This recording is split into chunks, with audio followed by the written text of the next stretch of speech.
నేను పూర్ణచంద్ర భార్య స్వప్న. నా అందరికీ నమస్కారం. నేను పూర్ణచంద్ర భార్య స్వప్న.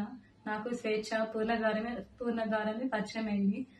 ఫ్రెండ్స్ అని మాత్రమే తెలుసు. నాకు తెలుసుగా రిలేషన్ ఉందని నాకు అసలు తెలియదు. ఈ రిలేషన్ గురించి కూడా నాకు తెలిసింది స్వేచ్ఛ ద్వారానే. తను నాకు ఫోటో పెట్టడం ద్వారా తెలిసింది. నేను పూర్ణని అడిగాను ఏంటిది అని చెప్పేసి అడిగితే చెప్పాడు. చెప్పినాక నాకు ఆయనకి గొడవలు స్టార్ట్ అయింది. అక్కడ నాకు ఇంకా తెలిసింది ఏంటంటే అక్కడ కూడా తనతో గొడవలు ఉంటున్నాయి అని చెప్పేసి అంటే ఇంకా నేను ప్రెజరైజ్ ఆయన ఎందుకు ప్రెజరైజ్ చేయాలి అని చెప్పేసి నేను ఆయనను వదిలేసాను. ఇంకా నేను ఎందుకు ఇప్పుడు మీడియా ముందుకు వచ్చానంటే అరణ్య ఆయన మీద చేసిన ఆరోపణలు చూసి నేను తట్టుకోలేక నేను ముందుకు వచ్చాను. నేను మీడియా ముందుకు ఎందుకు వచ్చానంటే ఇప్పుడు స్వేచ్ఛ కూతురు అరణ్య మా ఆయన మీద నిందలు వేస్తుంది.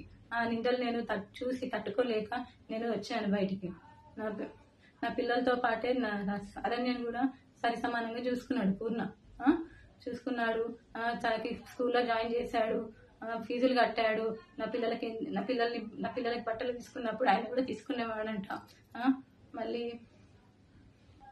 నేను నీ కన్న తండ్రి కూడా వదిలేసి వెళ్ళిపోతే కూడా పూర్ణ ఆ స్థానం తీసుకున్నాడు. కన్న తండ్రి కన్నా ఎక్కువనే చూసుకున్నాడు. నా కూతురు ఎలా అయితే చూసుకున్నాడో నిన్ను కూడా అలానే చూసుకున్నాడు అరణ్య. కానీ నువ్వు ఇలాంటి నిందలు వేయడం కరెక్ట్ కాదు. ఇంకా స్వేచ్ఛ కూడా చాలా నన్ను టార్చర్ పెట్టింది. ఈ విషయం తెలిసినాక కూడా నేను డిప్రెషన్లోకి వెళ్ళిపోతే నన్ను పూర్ణ కాశీకి తీసుకెళ్ళాడు. మైండ్ రిఫ్రెష్మెంట్ కోసం తీసుకెళ్తే అక్కడ కూడా ఫోన్ చేసి సతాయించింది. ఎందుకు తీసుకెళ్తున్నావు, ఆమె ఎవరని చెప్పేసి నువ్వు తీసుకెళ్తున్నావని సతాయించింది. ఆయన ఫోన్ లిఫ్ట్ చేయకపోతే నా ఫోన్కి చేసి సతాయించింది. అసలు ఎక్కడికి తీసుకెళ్ళినా, ఫంక్షన్కి వెళ్ళినా, ఇక్కడున్నా కూడా నువ్వెందుకు ఆమెతో ఉంటున్నావు, నా దగ్గరకు వచ్చేసాయి అని చెప్పేసి చాలా బ్లాక్మెయిల్ చేసింది. ఎప్పుడు చూడండి స్లీపింగ్ పిల్స్ మింగడము. నాకు ఆడపిల్ల ఉంది. స్వేచ్ఛ కూతురు అరణ్యాన్ని కూడా పూర్ణ నా కూతురు లాగానే చూసుకున్నాడు.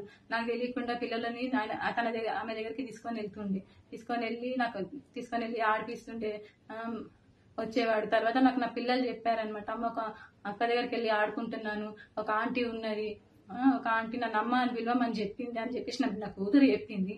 నా కూతురు చెప్తే నాకు తెలిసింది. ఇంకా అప్పుడు అరణ్య ఇట్లా ఎందుకు చెప్పిందో నాకు తెలియదు. తన వెనకాల ఎవరుండి చెప్పిస్తున్నారో కూడా నాకు తెలీదు.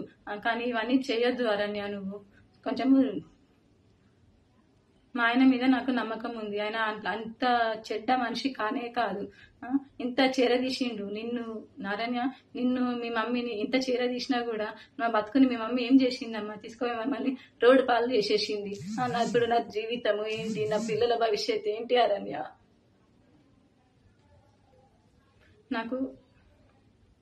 నాకు కోర్టు మీద నమ్మకం ఉంది. మా ఆయన నిర్దోషి. నేను ఆయన ఎలాగైనా కాపాడుకుంటాను.